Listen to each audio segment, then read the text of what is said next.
1998 ఆకాశం నిండా అమెరికా కళ్ళు. భారతదేశం మీద అమెరికా స్పై శాటిలైట్ డేగ కళ్ళతో కాపలా కాస్తుంది. రాజస్థాన్ ఎడారిలో చీమ చిటుక్కుమన్న వాషింగ్టన్ కి తెలిసిపోతుంది.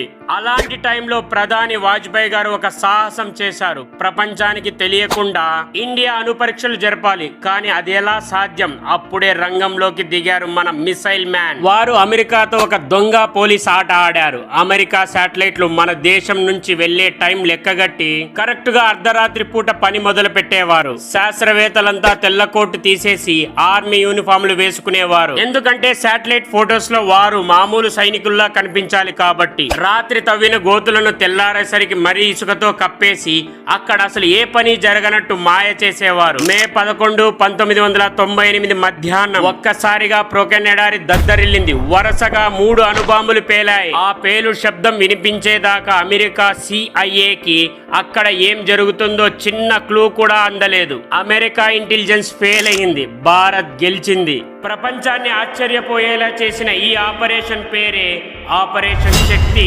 దేశం గర్వించే గొప్ప ప్రధాని అటల్ బిహారీ వాజ్పేయి. ఆయన జీవితాంతం పెళ్లి చేసుకోకుండా బ్రహ్మచారిగా ఎందుకు ఉండిపోయారో మీకు తెలుసా?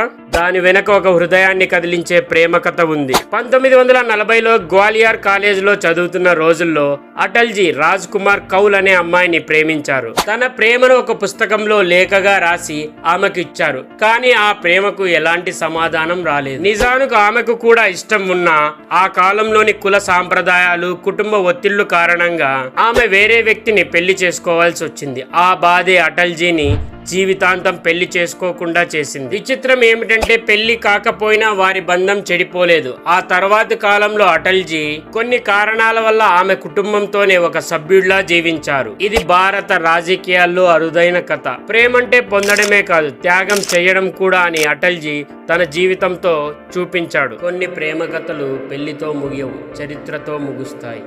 ఇలాంటి మరిన్ని లేటెస్ట్ అండ్ ఇంట్రెస్టింగ్ టాపిక్స్ కోసం మన ఛానల్ను సబ్స్క్రైబ్ చేసుకోవడం మర్చిపోకండి.